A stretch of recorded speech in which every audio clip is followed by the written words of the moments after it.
fan, that the music that he loves was virtually outlawed in his country, first by the Germans, then by the Soviets. Although he stopped playing jazz, Skvorecky has continued to write about jazz. Like him, his main characters tend to be jazz fans, and in his novels, the suppression of jazz under totalitarianism is symptomatic of the suppression of other arts and personal liberties. His first novel, The Cowards, is about the last week of the Nazi protectorate of Czechoslovakia and the simultaneous advancing of the Soviet army. This book was banned after publication in 1958 because the depiction of the Soviet army wasn't positive enough. 10 years later, after the Soviet occupation, Skvorecky left Czechoslovakia for Toronto, where he now teaches at the University of Toronto, and with his wife runs a Czech publishing house, printing some of the Czech literature that can't be published in Czechoslovakia. His most recent book is called The Bass Saxophone, and it's been highly acclaimed both by the literary and the jazz press. One of the many aspects of his work that we unfortunately did not have time to discuss was Czech film. His description of the development of the Czech cinema can be found in his book, All the Bright Young Men and Women. Since jazz plays an important part in his fiction, I asked Skvorecky how he first was exposed to jazz in Czechoslovakia. As for myself personally, I suppose I first heard jazz on a record, which I bought in a local store, and which was called I've Got a Guy, Chick Webb and his orchestra, and of course I had no idea of what it was, and I didn't know that the singer on that record was Ella Fitzgerald, who at that time was about 17 or 18. But I immediately took to it, and it seemed to me that I had never heard anything so beautiful. You know, the saxophones, that was a sound that I had never encountered before. So that was a sort of moment of revelation. You took up alto yourself and belonged to a band. How did you find out what the music was like? Was it strictly through the records? Well, first of all, I didn't take up the alto, but the tenor. Oh. And I was not alone in simply finding this new music. There were many young boys like me, and of course we knew about orchestras who played in Prague, you know. In those days, that was in 1939 when we started, jazz was synonymous with swing, you know. We first knew it as swing. And of course that was a great craze all over Europe. So in Prague there were several good orchestras at the time. But American records were very hard to get, you know. You could get them occasionally until Pearl Harbor, actually. We could still buy them during the war, not after Pearl Harbor. But most records we had were Czech. And these Czech swing bands and the Czech swing music was, of course, a sort of imitation of American music. But since there is a great musical tradition in Czechoslovakia, so the bands were not bad at all, you know, and they sound, even today, some of them sound quite well. So we got to learn about jazz mostly through the Czech recordings and also by listening to Western stations. But since the war broke out only about half a year after I had my first experience with jazz, so most Western stations were of course jammed, and also they were difficult to get on the radios that we had. So the most important jazz station for us was Radio Stockholm, because they had regular jazz programs and they were not jammed. That was a neutral country. And also there were some Swedish films that were imported into the German, you know, the Czechoslovakia of course didn't exist during the war. It was called the Protectorate of Bohemia and Moravia. So we had a few Swedish films, and I remember in particular one which was called in Swedish Swing It, Magistern Swing It. Swing it, teacher, swing it. And I must have seen that, well, I don't know, 5 times, 10 times. I just was in the cinema all the time. And that featured a singer who then was very young, about my age. She must have been 16, 17. And her name was Alice Babs Nielsen. And she's quite a big name still, you know. After the war, she even recorded with Duke Ellington. And that, she became one of our first, you know, ideals, you know, the big Swedish singer. We had such singers too. There was a young woman in those days called Inka Zemankova, whom we considered to be the queen of jazz. And that's a sad story because she remained faithful to jazz. And after the war, she was very popular during the war. And after the war, she decided that she had to learn really to sing. So she took some music lessons and became a real accomplished singer using all her voice registers, all that. But she was politically so absolutely naive that she didn't even know that there was a political change in 1948 when the communists took over. And of course their attitude towards jazz were very similar to the Nazi attitude. And so she wanted to have a comeback, you know. She studied singing for 5 years. She didn't appear in public. After 5 years, she had her first concert in the Lucerna Hall, which is a big music hall in Prague, and she sang. And of course, there was an applause. Everybody was enthusiastic about her coming back to the stage. And she really sang much better than in the old days during the war. And she was so happy that the reception was so great that she did an encore, and she sang one of the choruses in scat. And right after that, she was dragged off from the stage by a member of the Young Communist League, and she was not allowed to sing in Prague for many years afterwards. She had to live in the border regions and sing in little pubs and nightclubs. Then she moved to Poland, where the situation was better for jazz and singers, and she became quite well known in Poland. And then in the early 60s, with the liberalization, I had a program on the Prague radio. Well, I was a frequent visitor on the Prague radio, and they had a program which writers were asked to do a sort of 1-hour disc jockey program, selecting the music they like. And I had this idea of, instead of selecting music, I selected female voices, singers, you know, voices of female jazz singers. And I called it Alone with Female Voices. And I went into the archives of the radio building, and I picked up all these old wartime recordings of Inka Zemankova, Milada Pilato, and others.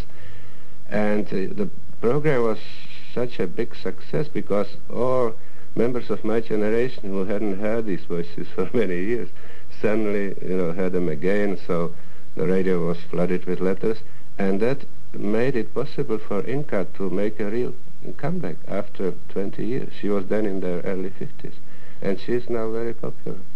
Let's go back to the 40s again during the war. At the time when you were becoming very involved with jazz, both as a listener and as a musician, the Nazis, of course, found jazz to be a very reprehensible, amoral form of music. Can you tell us a little bit about why they objected to it and the form that those objections took?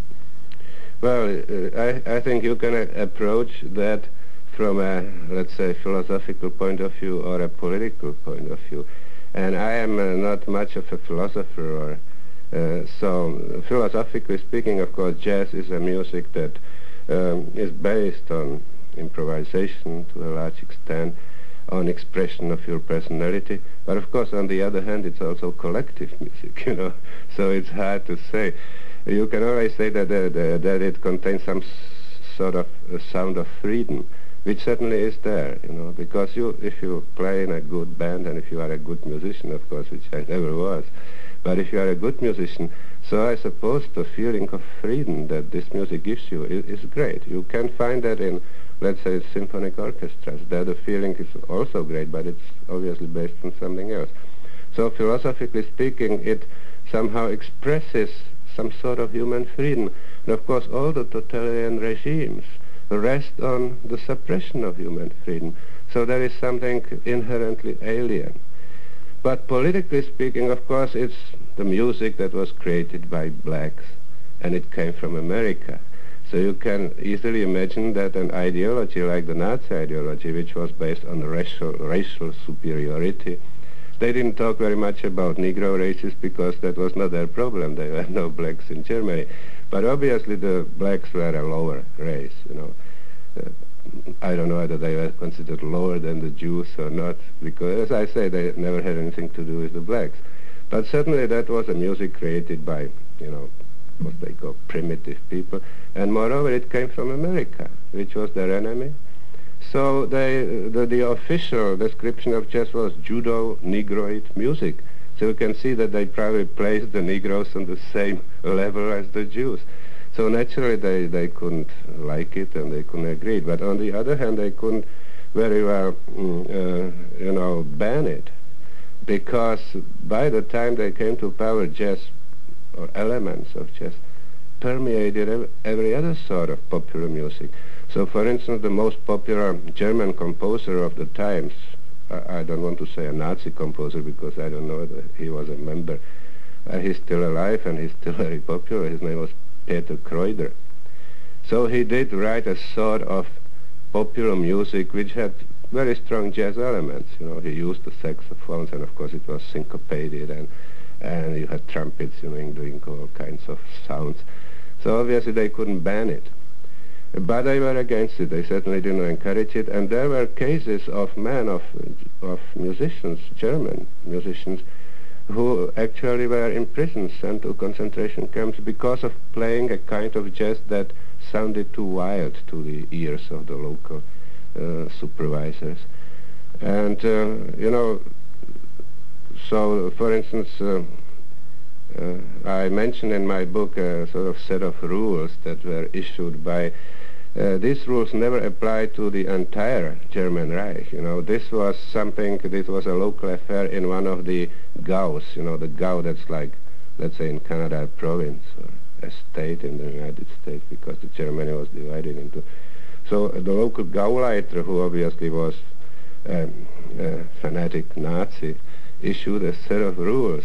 Obviously they came out of his own head, and they applied only to his gau. And the set of rules that I have in my book is a sort of paraphrase, because I wrote from memory. But it's very true to the actual fact.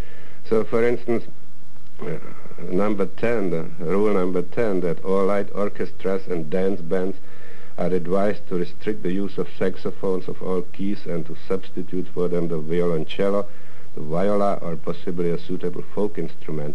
Well, that is something that this rule actually was issued by this man, and what's perhaps ridiculous, it was reiterated by some of the communist critics after the communist takeover, because to all these people who are concerned about purity, either of race or class, origin, or ideology, the saxophone sounds suspicious, because the sound is something between brass and reed, So they call it they said that it was a, what did they say?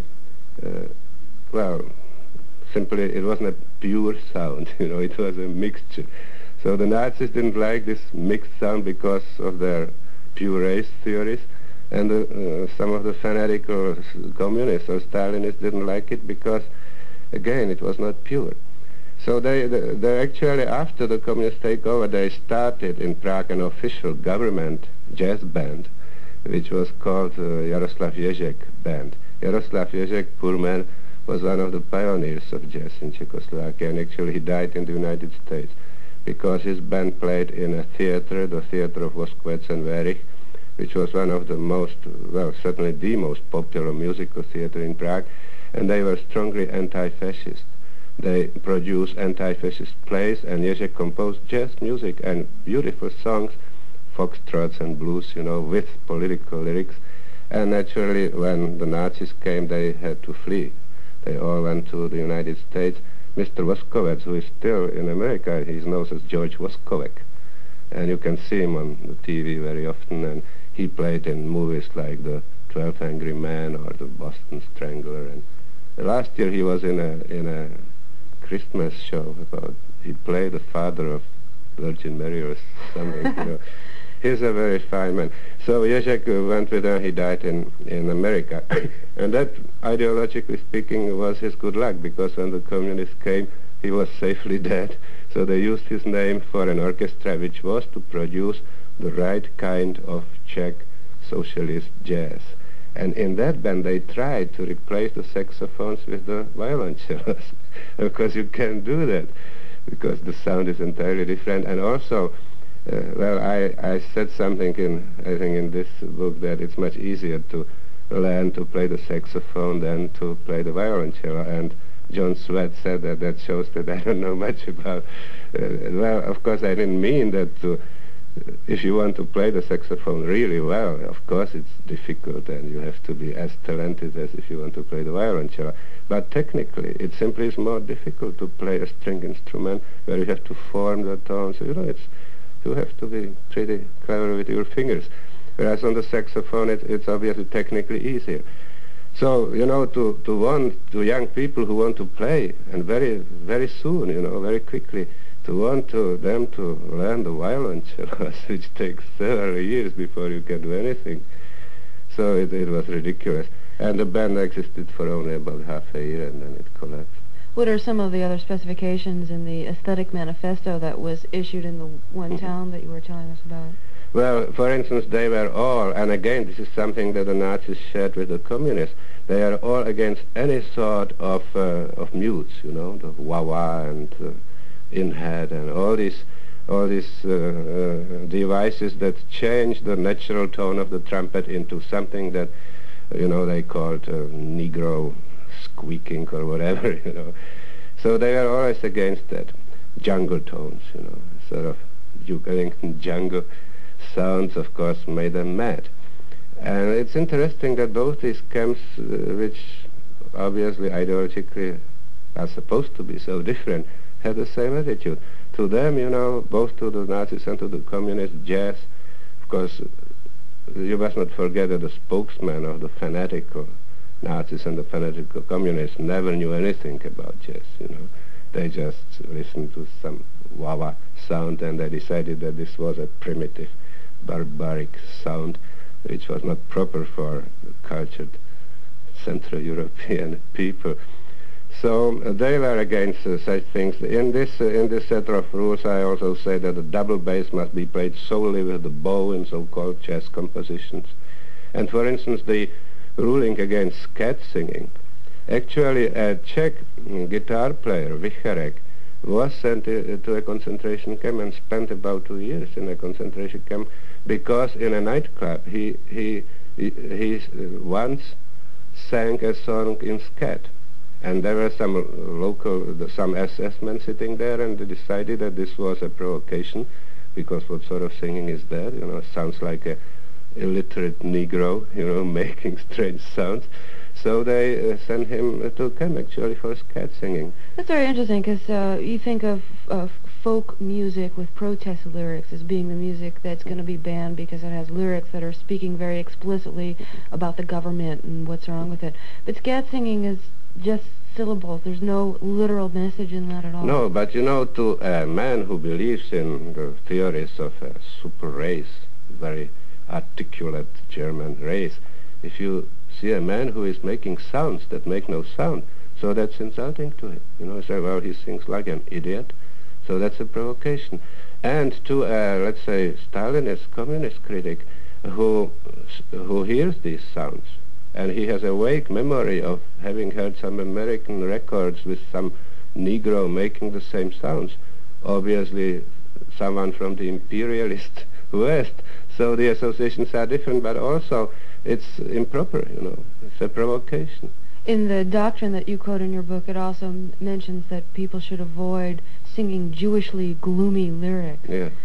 Well, because all totalitarian regimes are very optimistic, And the blues, is of course, they thought it was gloomy.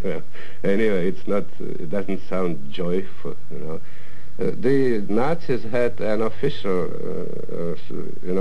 leisure time organization which was called Kraft durch Freude, which means power through joy.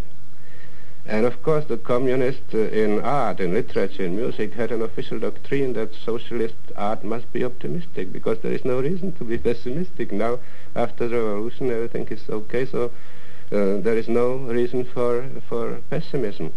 So they were concerned about the blues, and about the mood, which was anathema to them.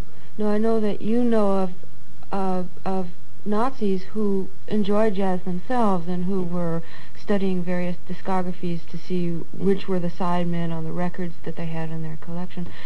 Can you tell us a little bit about the nature of the German underground of jazz?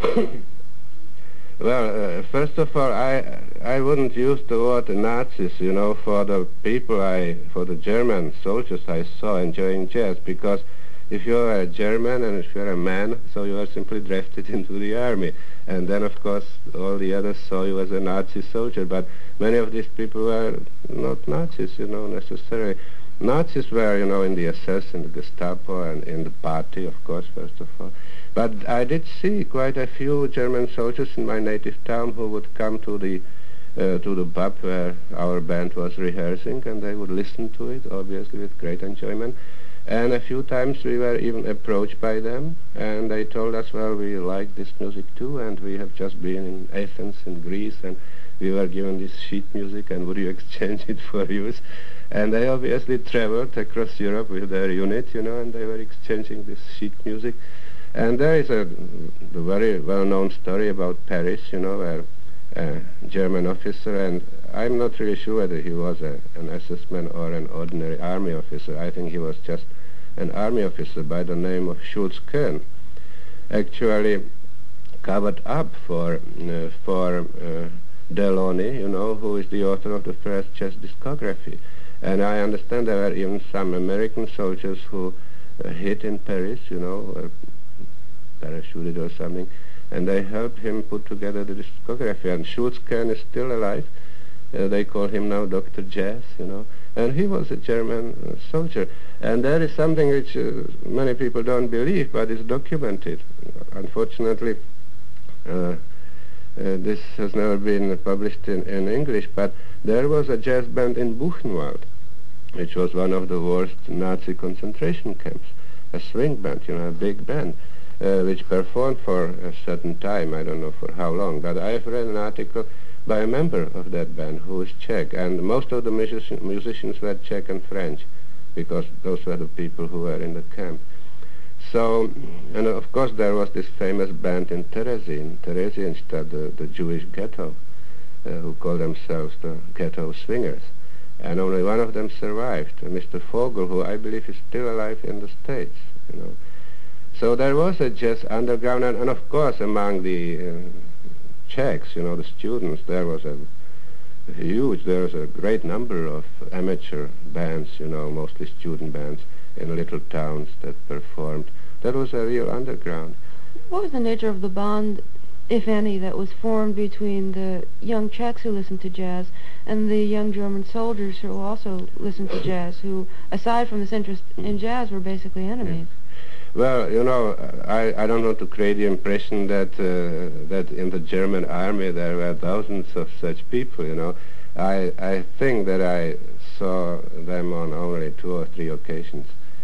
And always just 2 were sitting in the pub, being very careful. And so to us, of course, they came as a surprise, and we felt a sympathy for them, because obviously these were people who were in the uniform, because they couldn't be out of uniform, and who liked the same kind of music as we, and we felt that they actually were not so much of an enemy if they could like this music, But they were certainly exceptional, but there was a bond, we felt that there was a sort of bond between us and them, because they liked the thing that we liked, and that we liked for 2 reasons. First, that it was simply beautiful, and it was an expression of our feelings, and second, that the Nazis hated it, the Nazi oppressors.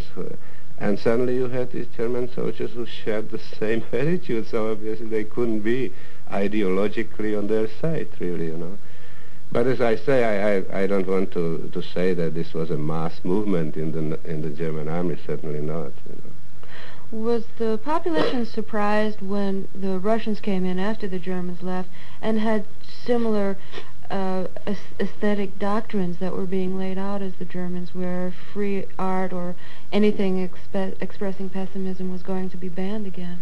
Well, that's one of the great and tragic ironies of revolutionary movements, that before they win, they gain support very often from jazzmen, musicians, artists, people who are in the free arts and who think that the revolution is going to bring them even more freedom than they already possess, and they invariably are disappointed because the revolution is a totalitarian thing. It's a violent thing, and it suppresses everyone who deviates in any way.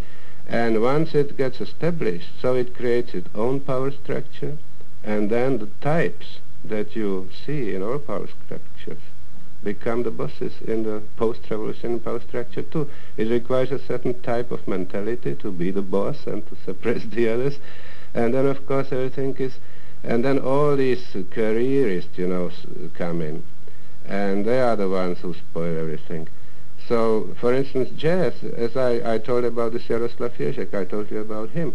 These people, Vosko, Skvorecky, Ježek, they were not communists, but they were certainly left socialists, And after the communists take over, well, Vosko had to flee again to the States because of his views, which were socialist, not communist.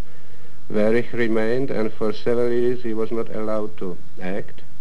And jazz, suddenly being seen as something American, was simply suppressed. So it's a big disappointment, and it's a lesson that people should learn before it's too late, because then it is too late. But now, of course, I am talking about the 50s, the time when Stalin was still alive. And in those days, simply jazz was American music, and as such it was out. But then after Stalin died, so the situation changed a little, and jazz became more and more accepted. But by the time, jazz had been replaced in popularity by, rock and roll and these more recent types of music. So that in the early 50s, jazz still in Czechoslovakia still had a mass audience, and that was the second reason why the party was against it. It was American music, and it had a vast audience, so they were afraid that jazz would somehow influence young people, as it did during the war. But then when jazz lost the mass audience, so they turned their attention towards rock and roll, and there were people imprisoned for playing rock and roll, and they somehow forgot about jazz, so that in the 60s, actually there were international jazz festivals in Prague every year, to which famous and great American jazzmen were invited, and of course Swedish and other jazzmen, and that was officially tolerated because simply the audience shrunk to, people who simply are jazz fans, and they are not numerous. So it seems that there always is a music that is going to be dictated against, and that people are going to have to flee the country because they play it, or be imprisoned if they continue to play it. Well, one of the ironic things is that no totalitarian regime ever developed any sort of music that would appeal to people, and especially to young people. The Nazis, the fascists in Italy, the communists had always problems with music that originated in the West. My impression is that for instance, in the Soviet Union, there are government-approved rock bands that are very warmed-over, lukewarm imitations of American rock bands, where everything is so smoothed out and controlled that there couldn't be anything threatening about it anymore. Well, that's very true about Czechoslovakia, too. They simply cannot ban it, because, obviously it's a music that is loved by hundreds of thousands of young people. If they ban it, so what happens is that they antagonize all the young people.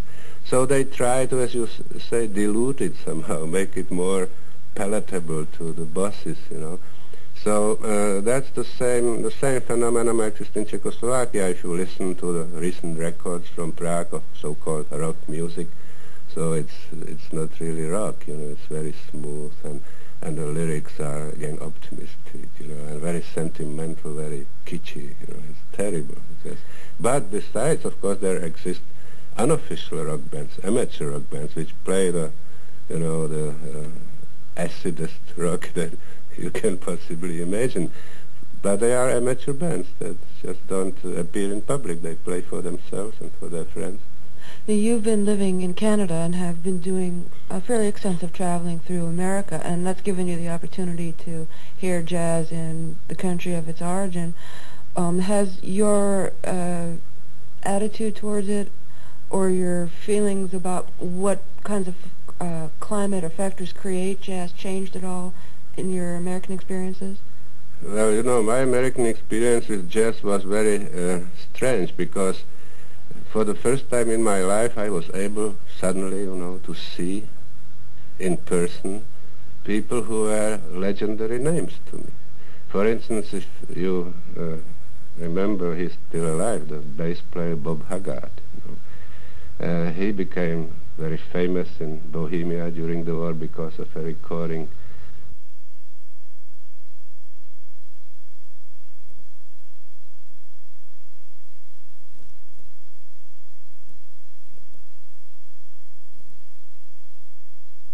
You know, it was one of his things that he did.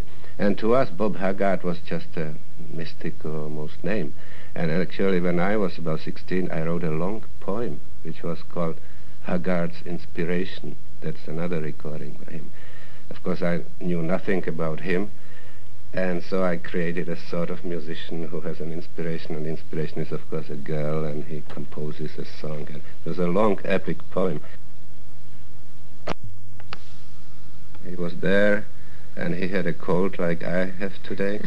And I told him that many years ago I listened to his records as a young boy and that he always admired him. And he said, oh, where was that? And I said, in Prague. And he said, oh, I see, in Prague. And I could see that he didn't know where that really was, you know, because these jazzmen travel all the time. And all they know about the country is they come to our hotels and airports, you know, and bus stations, and it just gets everything mixed. So but I was, you know, when I saw Joe Venuti, who was also a legendary figure, Bud Freeman, and of course Duke Ellington and Count Basie and all these, Jimmy Rushing and these people. So it's a very strange feeling to suddenly be able to see them. And, you know, there is an illusion which has existed always in Europe, that all these people are terribly rich because they are so famous, you know. And then you come in Toronto to a sort of pub, you know, and you see suddenly this supposedly very rich man like Joe Venuti, you know, fiddling there for... So you get a better perspective, and you suddenly see that they are hard-working musicians, you know, who have created so many beautiful things. And for you, both the musicians and the music became metaphors of freedom and of beauty, and then to encounter the musicians as mortals who had their definite flaws as well as their creativity. Was that a difficult thing to reckon with? Well, I didn't see any flaws, unless you call having a cold a flaw, you know. I like them terribly, you know. If you know, with Joe Venuti, that was such a great thing, because when I saw him, he was already 80, you know, and he still played beautifully. And I was sitting at a table next to an old man, and I could see that he wanted to tell me something. And I said, you know, I was Joe Venuti's friend when we were young somewhere, and we played in the same band. And then John Venuti came to the microphone and saw and said, oh, my old friend, come here. And this man, you know, reached under the table and pulled out a trombone, and he went onto the stage and they started playing together, you know, two old friends, very old people by that time.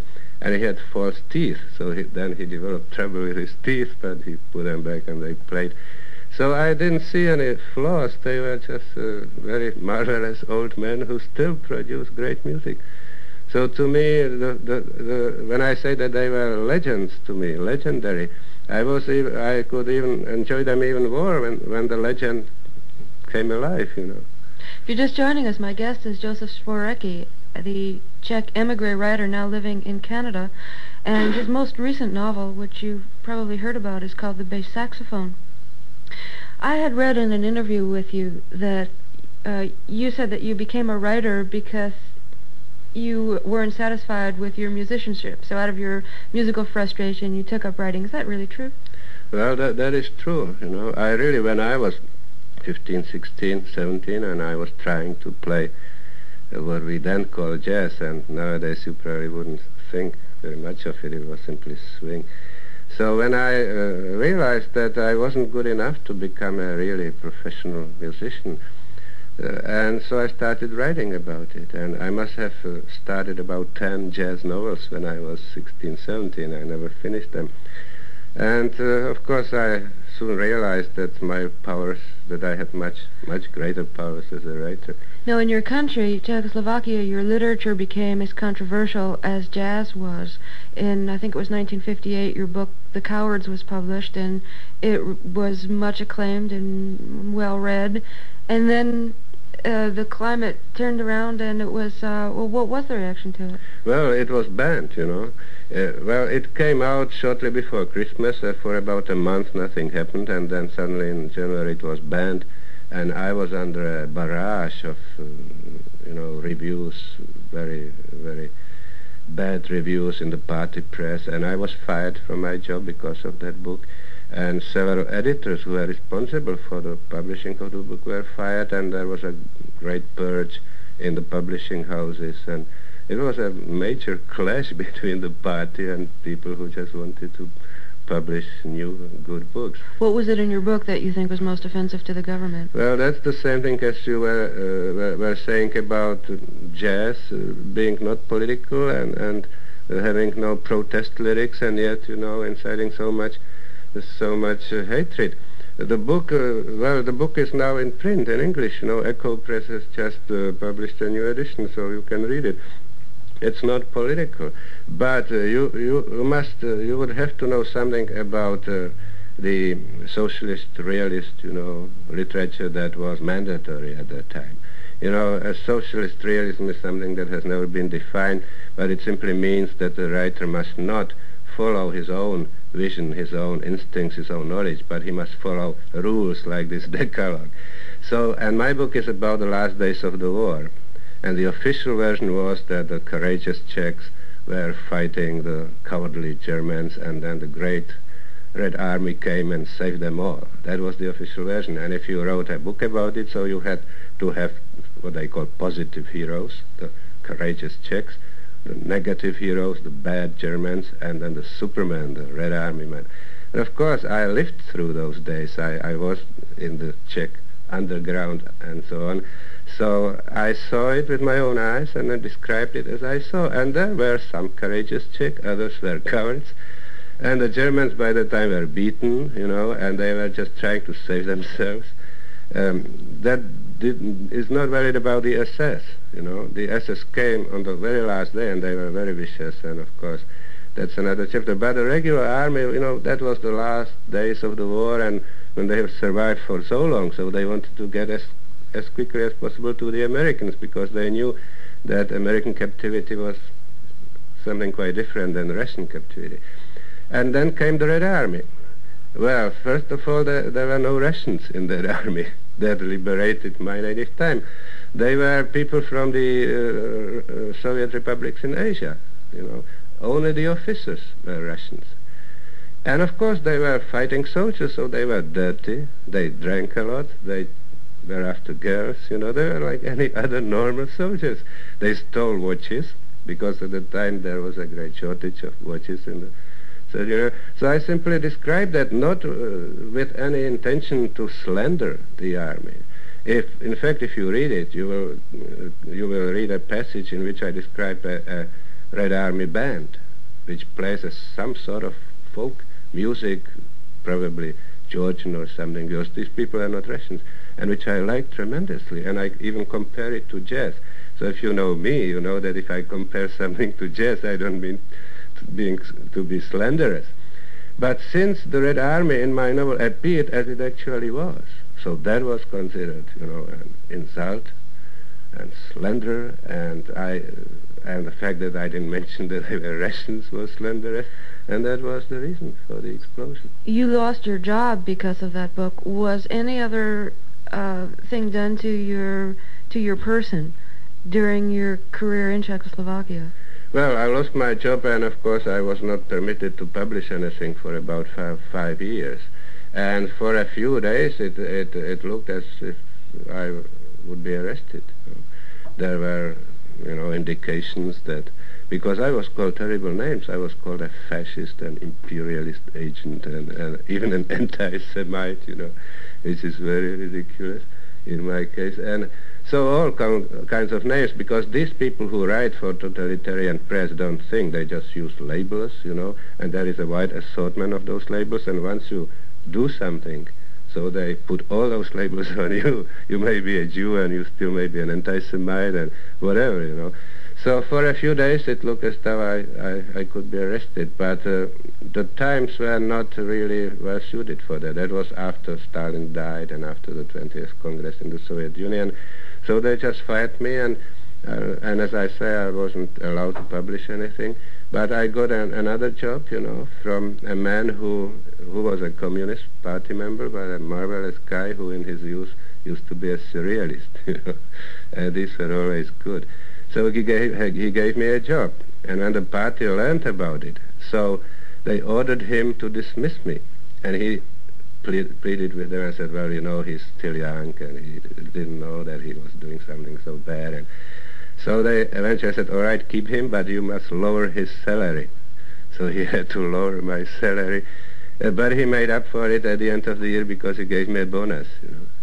And there are many funny stories connected with that book, you know. What point did you realize that you needed to leave the country? Well, after the Soviet invasion in 1968, because that I saw very clearly. I have considerable political experience, first-hand experience, and I saw that that was the end of anything in Czechoslovakia, that they decided to simply make an end to this process of liberalization of socialism, which would be more human and so on. So I saw that for me as a writer, there was simply no future. If I had been a medical doctor or something, so I may have stayed, you know. But as a writer, I would be forced either to live in the underground, you know, and of course with all the consequences which that means in such a state. And the consequences are being harassed by the police all the time, being questioned every week, you know, and so on, and having no job, having to accept money from friends, and that which exposes you to the danger of being called a parasite. It's a terrible existence. Or to recant, you know, and write something they would like me to write, which I would never do. So I have friends in both camps, you know, some who simply never recanted and they live a sort of marginal existence. Some are in jail. For instance, Václav Havel, a very good friend of mine, a great playwright, was sentenced last year to 4.5 years in jail for what they call anti-state activity, which consisted in his challenging the government to respect the Czechoslovak constitution and the international agreements that the government signed, like the Helsinki Agreement. So he's now in jail, and he's a really courageous man. You know, he was offered a job in New York by a great theatrical producer. And then Milos Forman, the filmmaker, helped him to that offer. And the government was willing to let him go, you know, although by the time he was already sentenced and in jail. And he said that he would go if they dropped the charges against him and all his co-defendants. There were 5 co-defendants. And if they released them from jail too. And of course the government wouldn't do that because they would lose face. So he decided to stay in jail rather than go to the United States unless all his friends go with him and unless the charges be dropped, because he's not guilty of any crime. So he's still in jail? He's still in jail, and I'm afraid he's a typical political prisoner, but they treat him as a common criminal. Is it hard for you to be living away from your country? Well, no, it's not for me, because, you know, for me, Czechoslovakia, the Bohemia that I knew and that I loved does not exist anymore. This is an occupied country where, you know, the Russians keep, I don't know, 50,000 soldiers only 20 miles from Prague. It's an occupied country, and it's not a free country. Art is absolutely without any freedom. So to me, it's no longer the Bohemia that I felt happy in. And here in the West, for instance, in Toronto, you know, Toronto is a very nice small Czech town because there are 15,000 Czechs there.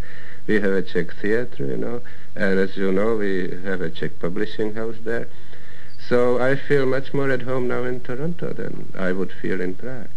You've had a number of visits through different cities in America. What has struck you or surprised you about American culture?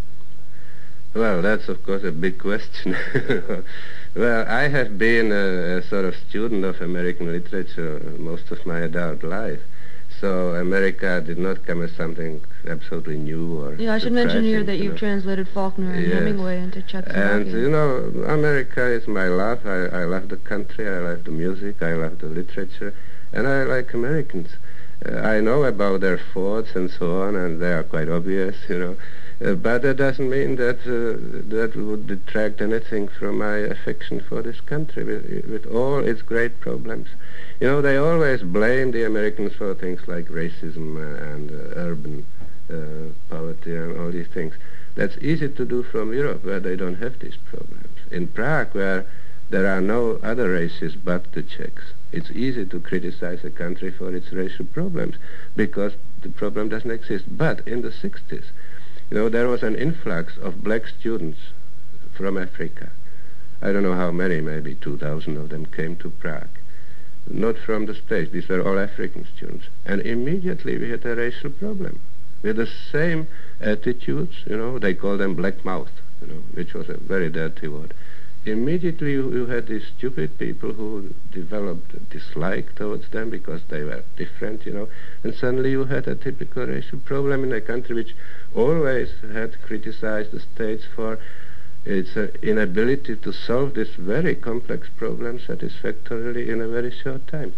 So I am, again, I of course, having been a student of American literature and culture, I am very well aware of this problem and others.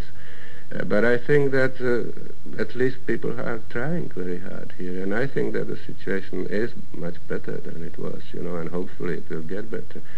So if you love something, you don't stop loving the object because it has some faults, or, you only hope that the faults will get less and less, prominent, and so. So I feel very happy in America. I really love it. Even those strange, dirty cities, and all that. Buffalo, and whenever I want to refresh myself, I go to Buffalo, which is probably ridiculous, but I love Buffalo, for instance. I used to live there. I liked it quite a bit when I lived there. Yes, to me, the atmosphere is something that for a European, it is so different from Europe. I must tell you, when I go to Europe now, I was in Spain this summer, writing a book with an old Czech actress. And I was looking forward to coming back to North America. I no longer feel at home there. I used to love Paris, I still like it, but I feel much more at home in Toronto or in Buffalo or Chicago. Josef Skvorecky is my guest if you're just joining us, and you've seen people behaving at their worst during World War II, during the Soviet occupation of Czechoslovakia. Now, I wonder if that's helped you to lose faith in people or in humanity and in the human condition, or if you've been able to keep intact a sense of optimism and sense of pride in humanity. Well, all my adult life I was dead set against optimism because it was always forced on me.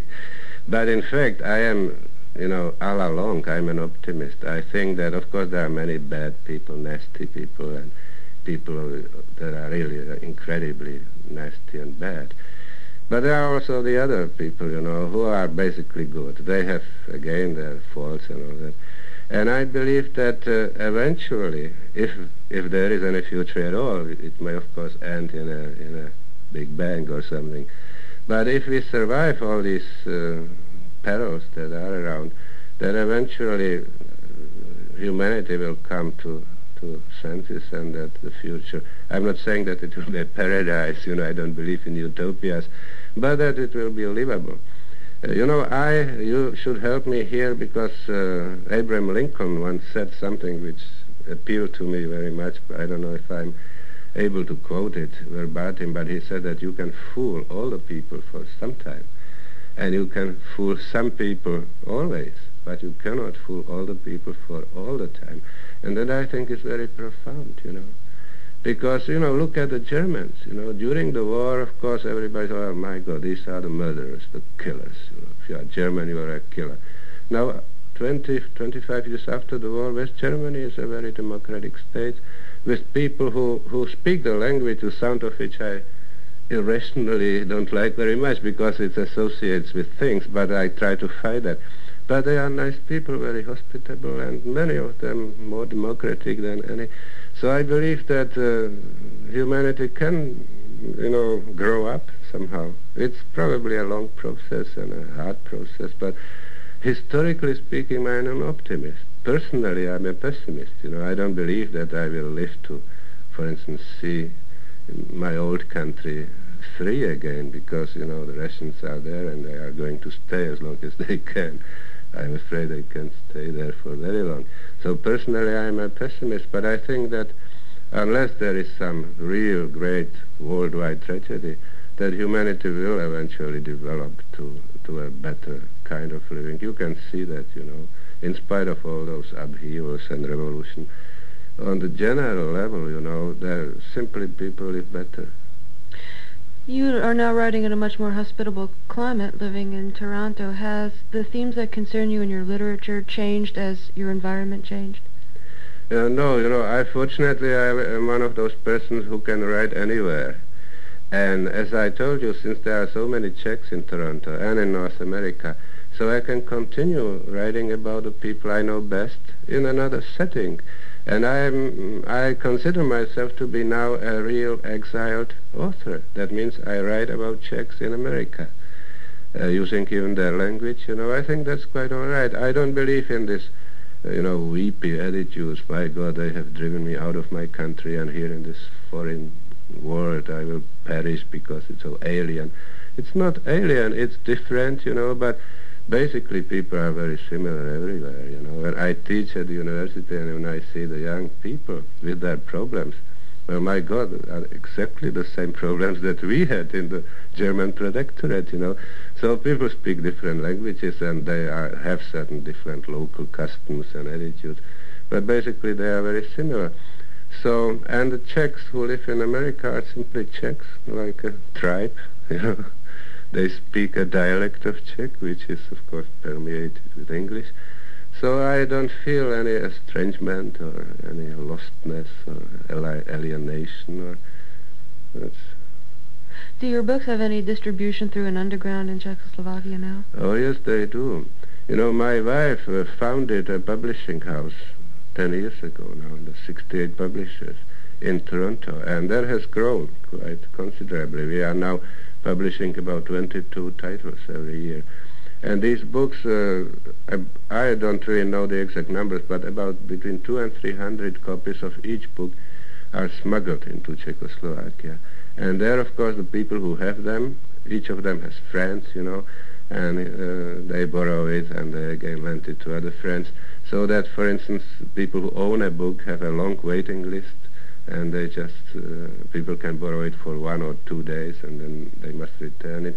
So there is, I am not saying that the readership is very wide, but it is influential, because people who dare to risk, reading a forbidden book are probably much better politically and much more developed people than people who don't care reading at all, So it reaches an audience of maybe several thousand, and that's a good audience. You have been called one of the greatest writers of your country and also a voice of conscience within Czechoslovakia, now outside of Czechoslovakia. And your books have been treated as if they were revolutionary statements, and of course you say that they're about people, they're not political diatribes, but they've obviously been treated as political works, and by the government as negatively political works.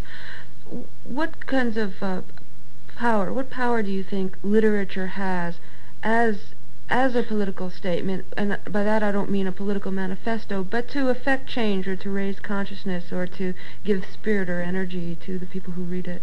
Well, first of all, these words are very embarrassing to me when I'm called the greatest writer or as a voice of conscience and so on.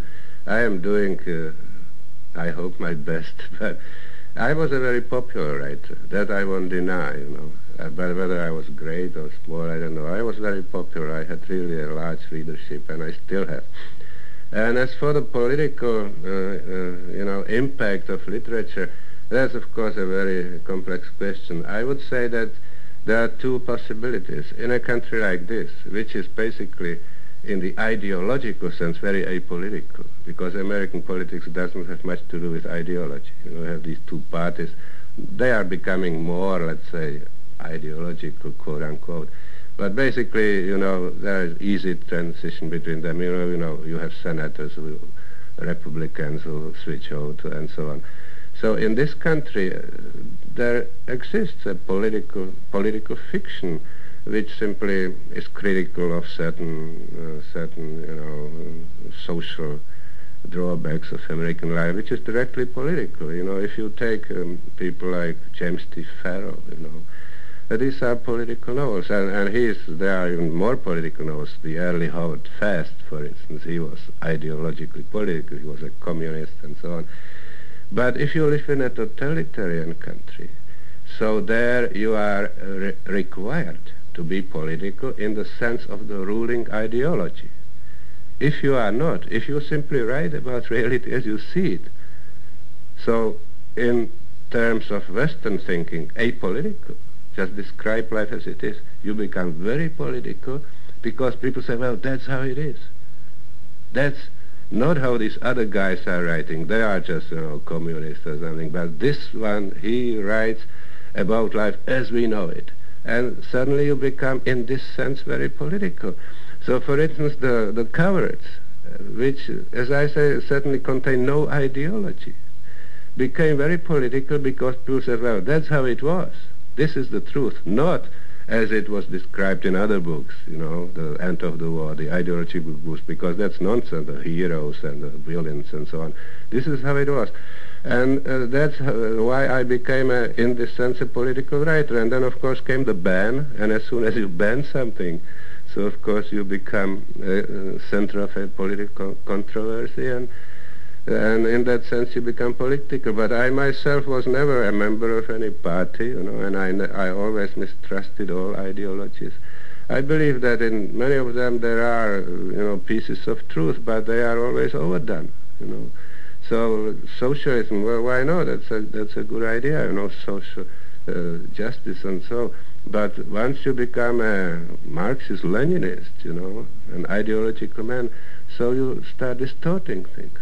I would have to give a whole lecture on that, So I was never an ideological person. I was very naive politically, for many years. But I that was my natural way of looking at things, I just look at things and describe them as I saw them, that was all. And that became a major point of controversy. Do you have any political problems now living in Toronto? Do you feel perfectly free to participate in whatever activities you please and to say what you please, or is there any pressure on you? No, I don't think there are any pressures on me. We, as I said, we publish these books, and I write for several Czech magazines where I express views with no pressure at all. I really feel very free in Canada. I'm glad. I'm glad too. I thank you very much for speaking with us. Thank you for inviting me here. It was a pleasure. That was Czech emigre writer Josef Skvorecky, and we spoke about a year ago. If you'd like to read any of his books, they include The Cowards, which was published in 1958, and that's since been reissued, so I think you'd be able to find it. His most recent book is two novellas that go under the title The Bass Saxophone, and it opens with an autobiographical essay. His book about the Czech cinema is called All the Bright Young Men and Women. And what I'll do is spell his last name for you, so if you did want to look him up, you'd know how to spell it. It's S-K-V-O-R-E-C-K-Y. That's S-K-V-O-R-E-C-K-Y, Josef Skvorecky. Well, that's about it for this